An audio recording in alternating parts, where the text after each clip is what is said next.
has this detailed as well.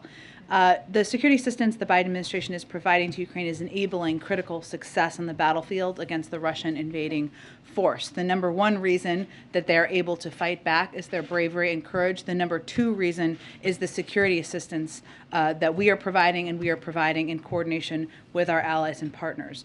We're working around the clock to fulfill Ukraine's priority security assistance requests, delivering weapons from U.S. stocks when they are available and facilitating the delivery of weapons by allies and partners when their systems better suit Ukraine's needs. All of the anti-armor and anti-air systems from the two packages of security assistance the President approved in March have been delivered.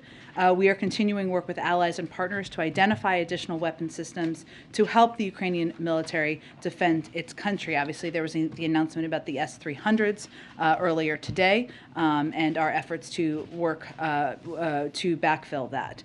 At President Zelensky's request, this includes helping Ukraine acquire long-range anti-aircraft systems and munitions that they are trained to use.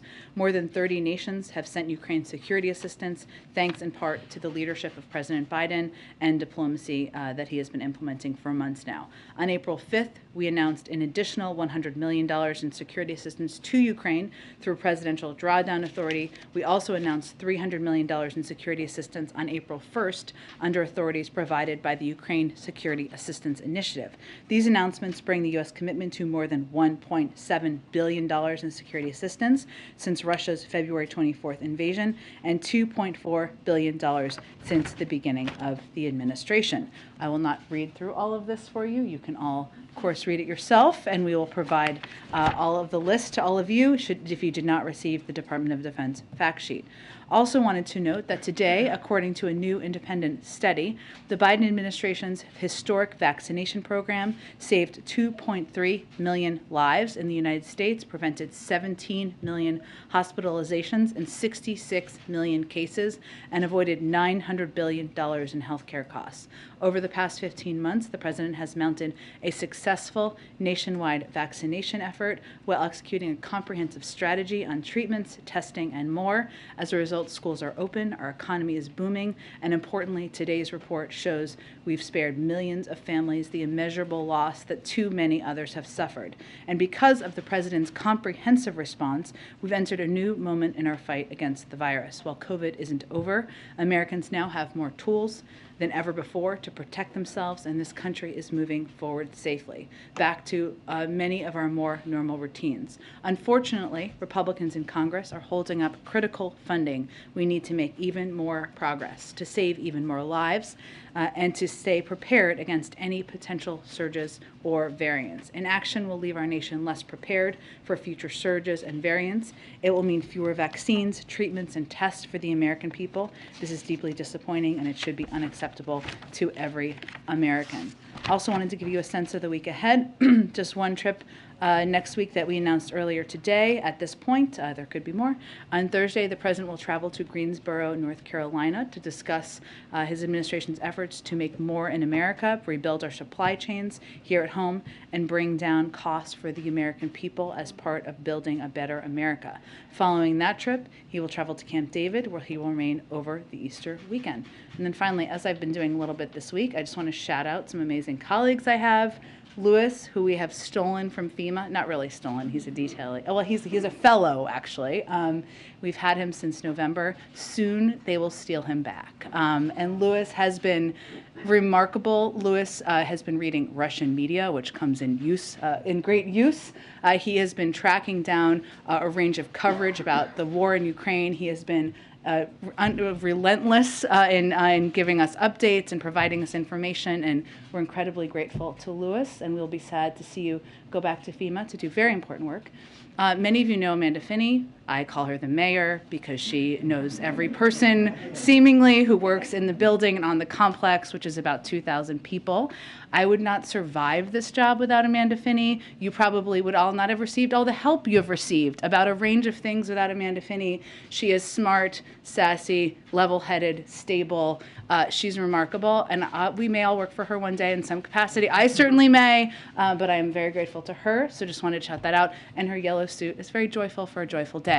Okay, with that, it's a Friday. Friday. Thanks so much. I've got a couple things. Sure. First on this, the missile attack at this train station, does the administration think that Russia might have intentionally targeted the train station, knowing that there would be a lot of civilians there? Well, what we've seen over the course of the last 6 weeks or more than that has been what the president himself has characterized as war crimes, which is the intentional targeting of civilians. This is yet another horrific atrocity committed by Russia, striking civilians who are trying to evacuate and reach safety. Where we are now is we're going to support efforts to investigate this attack as we document Russia's actions, hold them accountable, and we will continue to surge security assistance and weapons deliveries to help Ukraine defend their country. Obviously, the targeting of civilians would certainly be a war crime, and we've already called a range of the actions we've seen to date a war crime, but we're going to be supporting efforts to investigate exactly what happened here. Okay, changing topics. Senior administration officials have said publicly, gone on TV, suggesting it's possible the president could get COVID. I'm wondering, is the administration attempting to prepare the public for the possibility of the president getting the testing positive? Well, what we're trying to do is be as transparent and direct with the American people as possible about the fact that while the president takes a range of protocols. We have a range of protocols in place here that are aligned and even beyond the CDC requirements. Those include, as we've outlined here many times in the past, testing before you see the president, testing before you travel with him, social distancing when possible. We believe we have the tools and protocol to address this point we are in the virus. But like anyone else, the president may at some point test positive for COVID. And while we have seen an increase in recent, I would just note, while we have seen an increase in cases around people, I should just say that some of us may know. I would also note that cases remain down 95% since the height of Omicron. That is fact, that is data, even as we've seen cases of people we know. But what is important for the American people to know is that he has taken a range of precautions, as we all have, but he's also taken steps like getting the second booster, as he did last week in public. And his doctors are comfortable that he could continue to carry out his duties because of all these steps and precautions and protections he's taken. And we certainly, that's one of the reasons we encourage the rest of the American public to do the same. Go ahead. If this is the first time that we've heard White House officials sort of describe it as a certain possibility that the president could get COVID, are you saying that you think it's more possible now, given sort of the little outbreak that we're seeing in D.C. right now? No, we're just saying that it is a possibility. Again, cases are down 95% across the country since the height of Omicron. While cases are up in Washington, D.C., they're also far below the height of the cases and where they were in Omicron. But it is also the case that despite all of the precautions we take, and even with the president being double boosted, he could still test positive for COVID, just as many people in the White House have, many people in the press corps have. That is a possibility, and we want to be transparent with the American public about that. By our rough count here, you have at least 18 politicians and people close to the president who've now tested positive this week. I mean, you reiterated all of the extra precautions that you are taking to try and keep him safe, some of the extra masking and testing protocol. But just to be safe, have you considered maybe cutting down some of the big indoor events or scaling back any, changing sort of your tactic with some of these events? Well, clearly we did the event, the historic event today outside. That was in part to ensure that we could have a huge number of people on the South Lawn celebrating the confirmation of Justice Ketanji Brown Jackson. But also, we know that having events outside is better for safety protocols. There's no question about that. But what's important for the American people to know and understand is that because of all the steps we've taken, because the president is double boosted, because of, obviously he has access to the best healthcare in the world, but his doctors have assessed that these are risks that can be taken. We risk assess just like everybody out in the country, and it's important for him to be able to continue his presidential duties now, and even if he tests positive in the future. Just like Americans out there in the country are taking their kids to school, they go to the grocery store, maybe they're making a decision to go to dinner.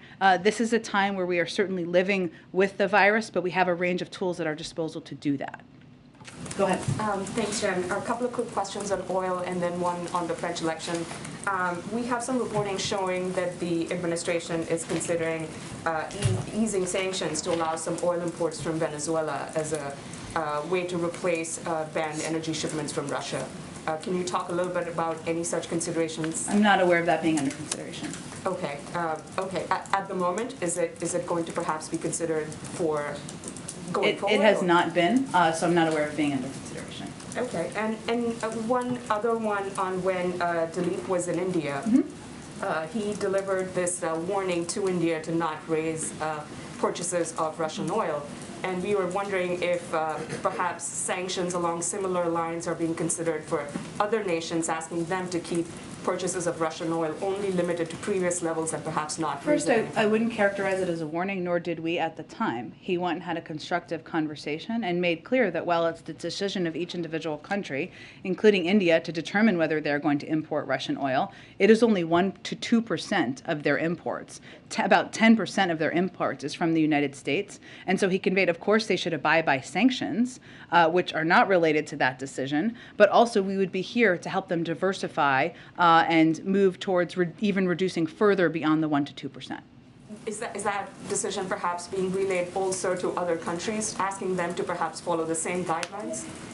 Well, we conveyed every country to abide by sanctions.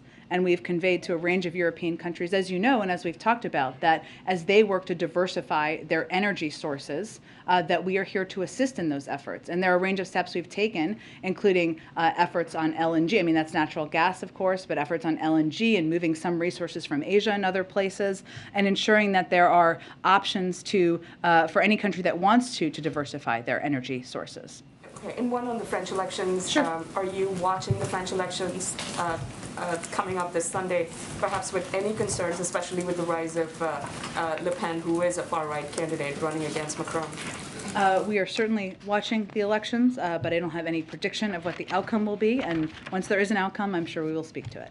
Go ahead. Understanding it's a fluid situation, but I think the atrocities in Bucha serve as an accelerant towards the latest sanctions package, the coordination between... That we announced 2 days ago? Yes.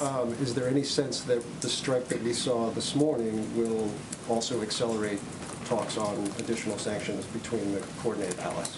Well, I would say just to go back to a couple of days ago, that obviously the sanctions package we announced on Wednesdays with the biggest bank in Russia, Sberbank, certainly that was augmented as a result of the atrocities that we were seeing in Bucha. And what we have done to date, and we will continue to do, is look at, unfortunately, the continued atrocities that we're seeing in the country and assess how that's going to impact sanctions, consequences, and obviously additional security assistance. So that's how we've been evaluating and working with our allies to date. And I'm certain, given the video footage we've seen on airwaves across the world and photos, that this will be a part of the discussion that our national security officials are having with their counterparts moving forward. Okay.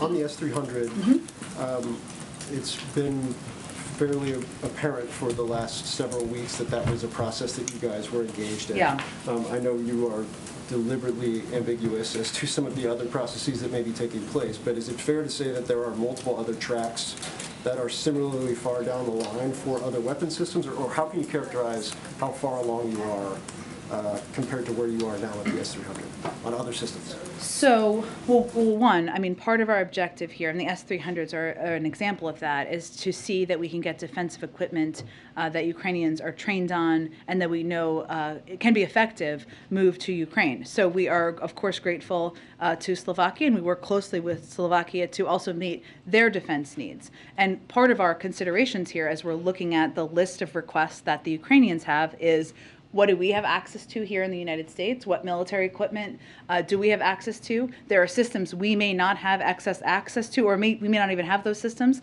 So how can we work with countries around the world, like Slovakia, to meet those needs? So there are a range of those conversations happening with our partners and allies at the same time.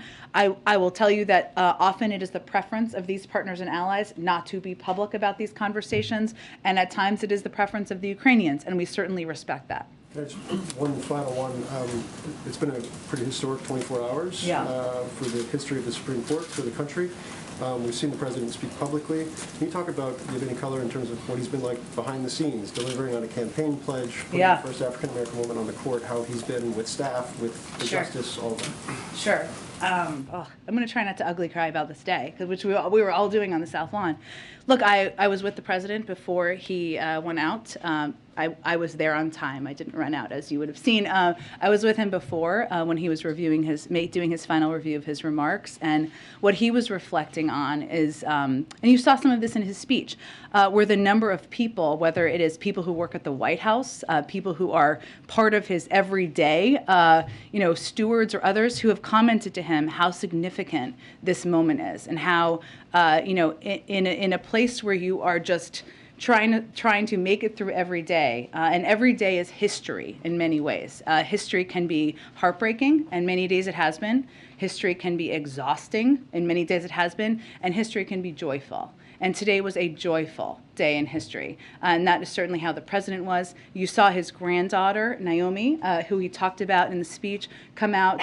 She was there also for a brief greet with Justice Jackson beforehand, and he made an effort to also introduce the new Associate Justice to some members of his close staff who just were inspired by the significance of today as well. So I would say there was a deep recognition of this moment of history, a joy in reaching it, and I think we've all been saying to each other in the hallways, no one can steal our sunshine today, because that's how everybody is feeling.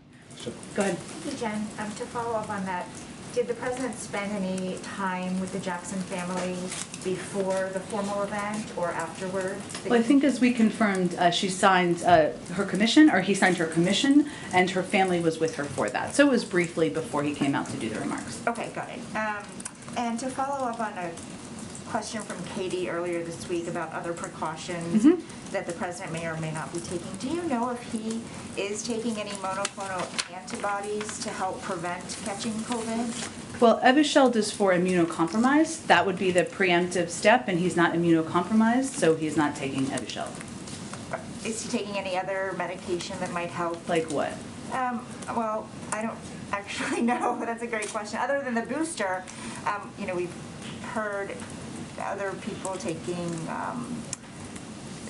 other kinds of prophylactics to prevent it. Is he taking anything that you know of? There are not other, this is why I asked, there are not other, Evusheld is obviously one that if you're immunocompromised is something that has been approved and recommended. Since he does not categorize that way, he isn't taking it. But other than that, the precautions we're taking are, he obviously got the booster when he was eligible last week, and we take additional steps, including testing, socially distanced meetings when possible, as well, in order to protect him as much as possible. Thank you. And then just one more on something that Samantha Power shared. Sure.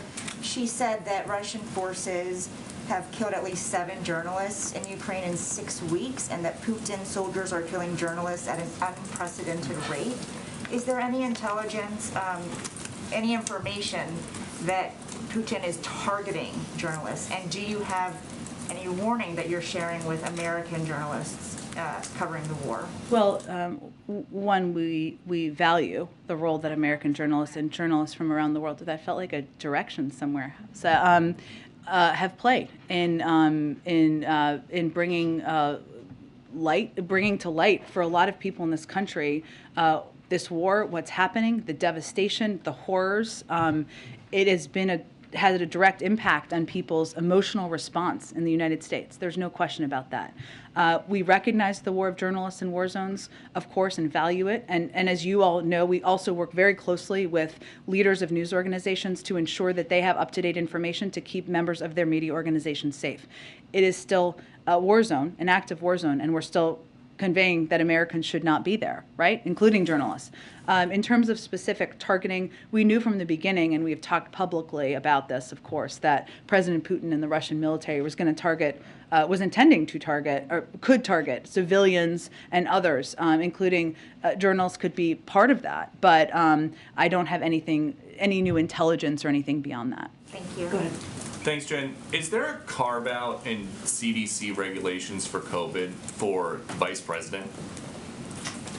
Tell me more, Peter. I'm sure this is going somewhere. Let's Well, see. you know, What do you got for me on a Friday? The CDC says for people exposed to COVID, up to date on their COVID-19 vaccinations, do not go to places where you are unable to wear a well-fitting mask. So why is she here at the White House today giving the new Supreme Court justice a big hug with no mask?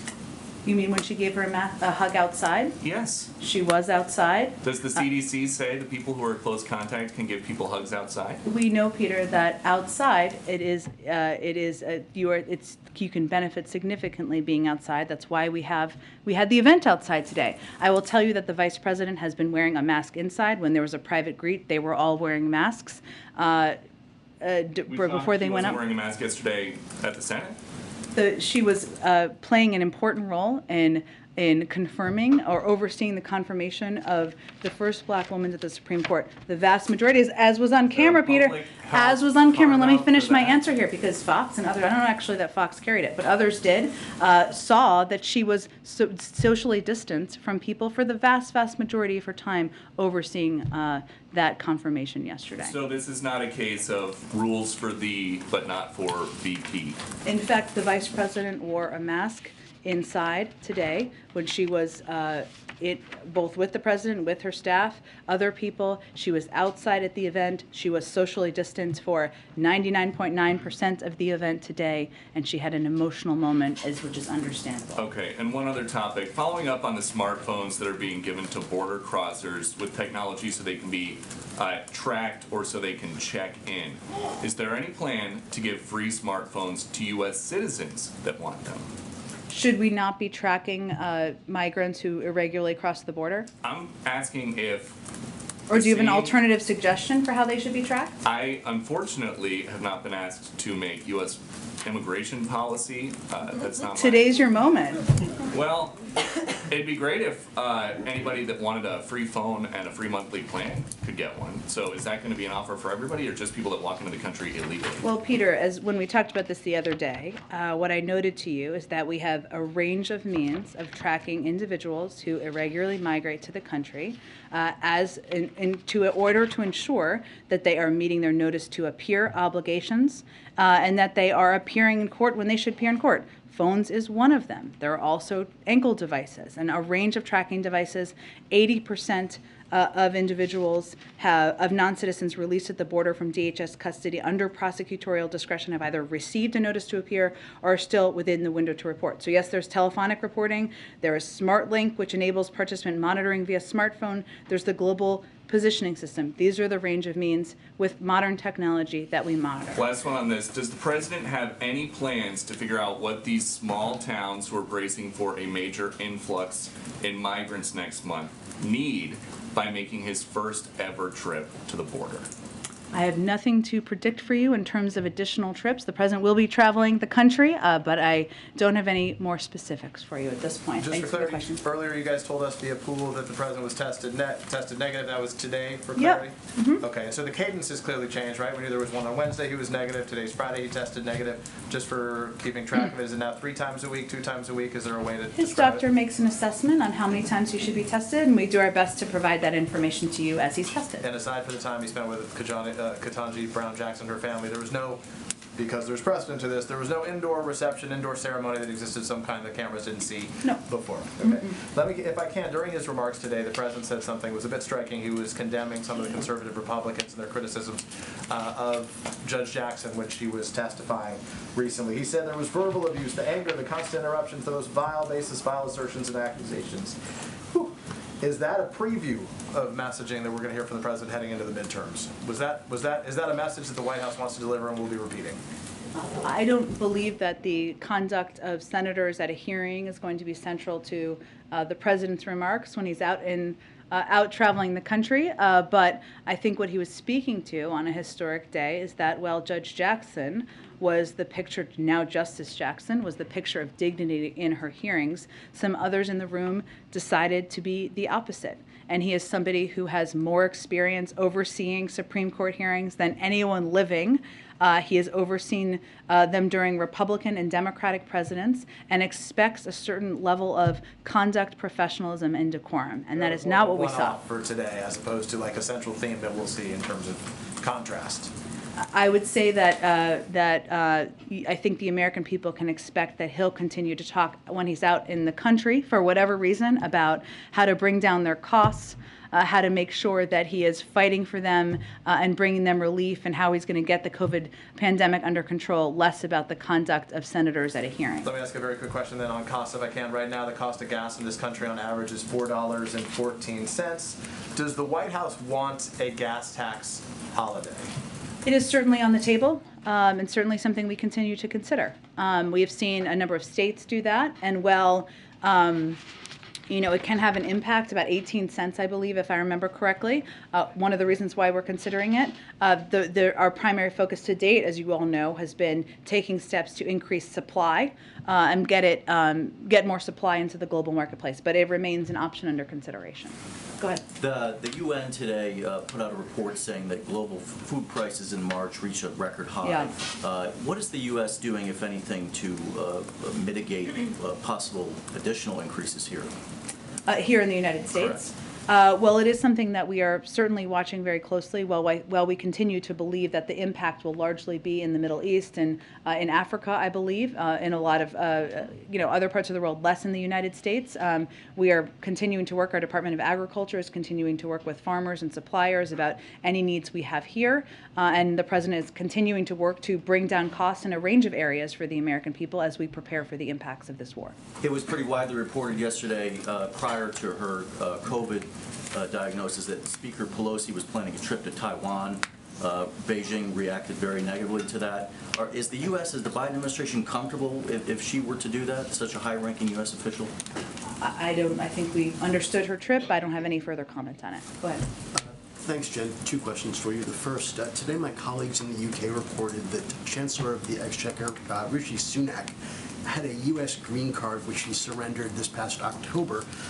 He's been an MP since 2015, and USCIS manual says that serving in a foreign government or standing for election in a foreign government is not compatible with lawful permanent resident status. Why was this not flagged earlier?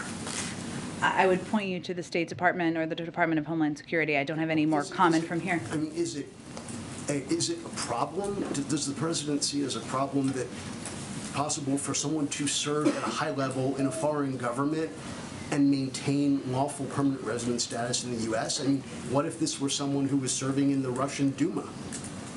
It wasn't.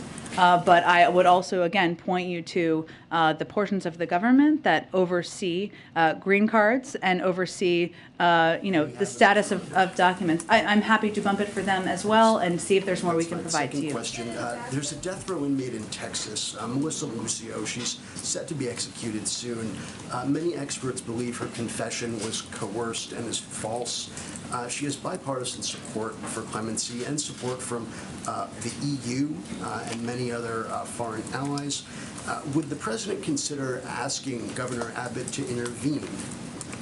Well, you know the President's position and view on the death penalty, and there's an ongoing review at the Department of Justice at a federal level. No. This is obviously at a state level. Right. I don't have anything to predict then beyond a follow-up. Given his commitment to police reform, would he consider asking the DOJ to prohibit police departments that receive federal funds from using the Reid technique for interrogations? It's considered to create a lot of false confessions.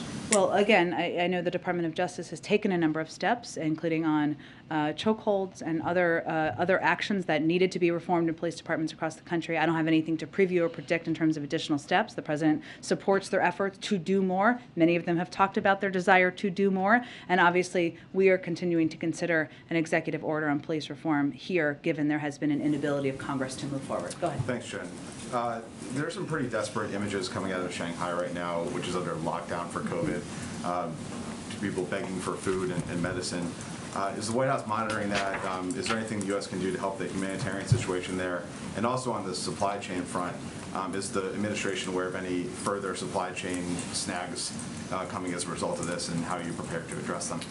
Sure. Well, first, on the first part of your question, the State Department is closely monitoring the situation.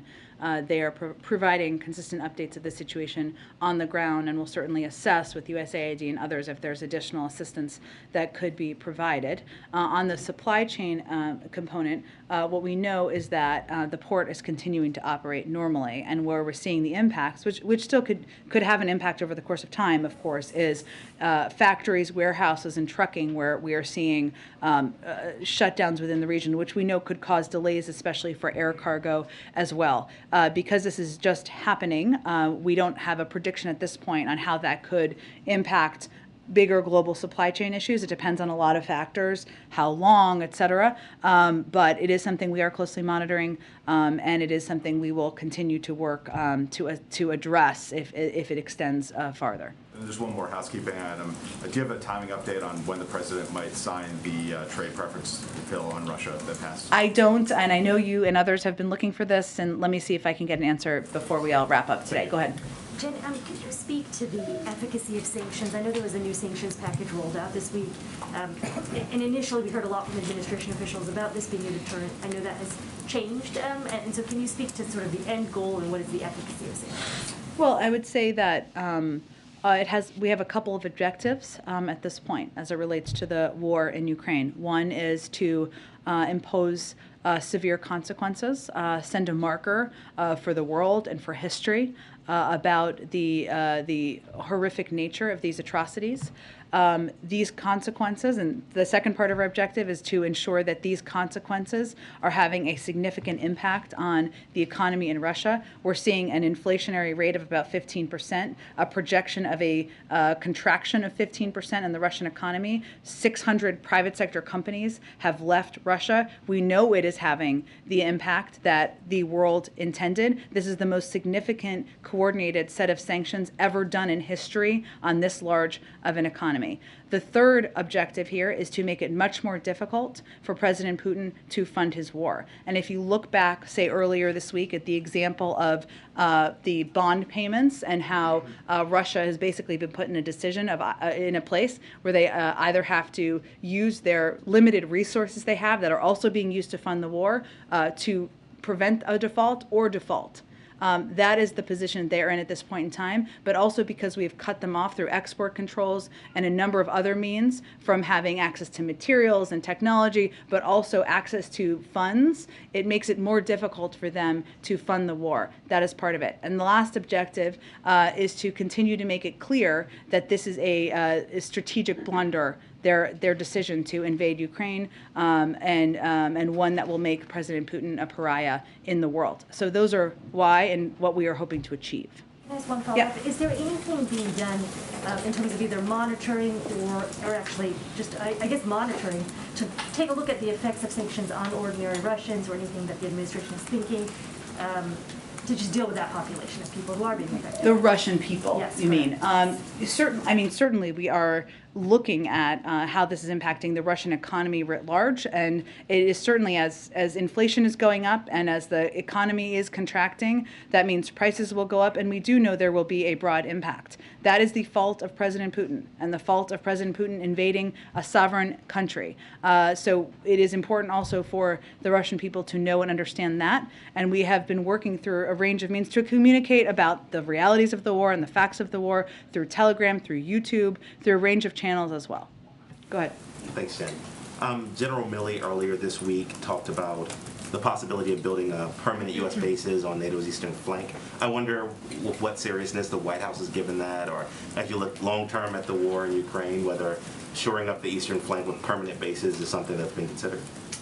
There'll continue to be a range of discussions, but I have nothing beyond what General Milley said. Can I ask one more question? I wanted to go a little deeper on the French elections. Sure. Does the White House worry that the election of Le Pen could, destabilize the NATO alliance or make it difficult, being that she's, come out with pro-Russian statements? Well, I'm just not going to get ahead of an election in a foreign country, and obviously we will watch it closely, and I'm sure we'll have more to speak to once the results are concluded. Go ahead. Thanks, Jen. What can you tell us about the multiple Secret Service agents who have been suspended or removed from the president, vice president, and First Lady's detail pending this investigation of two men impersonating officers of law enforcement? Not much from here. I can point you to the Secret Service, and obviously the FBI is overseeing the investigation. Is there a broader concern in the administration that these principals, is there concern that they're not being protected effectively? Can you speak at all to that, or? As I said yesterday, the President remains confident in the leader of the Secret Service, and beyond that, I would point you to the Secret Service and to the FBI. And then I guess just on the invitations you issued to Republicans who voted to confirm Justice Jackson. I know one of them has COVID, but did you hear from the other two, Senator Murkowski and Romney? I know the President went a little further to talk about Senator Romney's father today at his speech. Did the White House hear from the Republicans who were invited today? Why didn't they come? I would point you to their offices to speak to that. I mean, it doesn't change the President's gratitude to them for bucking the trend in their party of not supporting an eminently qualified nominee, and they did that, and it was something he wanted to call out today and express his gratitude. Thank you. Yeah, thank you, Jen. I'm wondering what the White House's reaction is to yesterday's UN vote to suspend Russia from the UN Human Rights Council. The fact that there were 58 nations that abstained from taking a vote, and then on top of the other 24 nations that voted against it. Although there was, more, obviously the majority of countries did vote to suspend Russia. Do you think that this, that many abstentions, that many people sitting on the sidelines of this shows that the entire world really isn't unified around condemning these actions by Russia? Well, a win required 2/3 present and voting, and that is exactly what happened, and far beyond that. And we know that there were abstentions, and only 24 countries, including North Korea, voted with Russia. But the outcome, which is what is most important to us, is what we wanted, which is Russia has been suspended from the UN Human Rights Council. Suspension, just so everybody knows, somebody asked me this question the other day, but is the only method provided for in the UN resolution that established the Human Rights Council back in 2005. It's the most serious action available. It's only been applied once in history. This is only the second time in history that a country has been kicked out of the UN Human Rights Council. The last example was Libya. So that obviously speaks to the significance. And it also speaks to the fact that the 2/3, more than 2/3 of countries who are members believe that they should not have a leadership role on global human rights as they work to subvert and violate global human rights. This also means that once suspended, Russia will not be able to vote against future actions during subsequent Human Rights Council sessions. And so to us it is significant, only the second time in history, and it speaks to the global outrage in response to these atrocities. But are there any concerns that nearly 60 nations decided not to weigh in on this matter? Again, our focus is on the fact that it was a win. For only the second time in history was a country suspended from the UN Human Rights Council. One other question. Does President Biden still intend to attend the White House Correspondents Association dinner here later this month in a couple weeks? We haven't announced his plans to attend or anything about his schedule, so I don't have any update on that today. All right. Go ahead, Karen. Thanks, Jen. Just some follow-ups to things that came up. Sure. To follow up on Peter's question about the testing cadence, you guys have told us about negative tests on Monday, Wednesday, Friday. Should we expect that the president would get tested on Sunday, 2 days later? I would say I don't have a prediction of that. His doctor makes an assessment of when he should be tested and how often and what the cadence should be. It's not always exactly the same, and but we will provide information to you when he tests negative. Okay. Or either way, of course, yes. And to follow up on Katie's question, did the president talk to any of the senators, Romney, Murkowski, and Collins, after their vote yesterday on Ketanji Brown? I don't have any update on that from here. Okay, and when he said he hoped he didn't get them in trouble today, when he referenced them, what did he mean by that? I think he meant he recognizes that the vast majority of the other members of their party voted a different way. Go ahead. Thank you. On India, next week, Secretary of State Blinken and Defense Secretary are hosting their Indian counterparts, External Affairs Minister S. Jaishankar and Defense Minister Rajnath Singh, for the first India-US 2+2 dialogue under this administration. What is President's message to the meeting? What is expectations? Is he sending any concrete ideas to this meeting as well? President Biden believes our partnership with India is one of the most important relationships we have in the world. As you know, he met with Prime Minister Modi and other Quad leaders in March. He expects that at this 2+2, Secretary Blinken and Secretary Austin will continue driving forward our work with India and our shared goals in the Indo-Pacific region and around the world. We also believe both sides will continue our close consultations on the consequences of President Putin's brutal war against Ukraine and mitigating the impact by addressing energy and food prices. Obviously, it could cover a range of topics, so we expect that to be a central one. And secondly, given the U.S. frustrating experience it is having in the UN Security Council, where one country is coming out and vetoing all the issues related to Ukraine, what is President's thoughts on the reforms in the UN Security Council itself? Well, I know a question has been asked about whether Russia could be kicked out of being a permanent member. We don't anticipate that happening. But obviously the step taken yesterday to suspend Russia from the UN Human Rights Council is an indication of the global response and horror at the atrocities we've seen happen on the ground in Ukraine. But beyond that, I don't have any other predictions of reforms. Should there be individual veto or group veto inside the Security Council? Again, I understand your questions, but I don't have any predictions or calls for that at this point in time. Go ahead, Francesca. Okay, we'll just do a few more. Go ahead.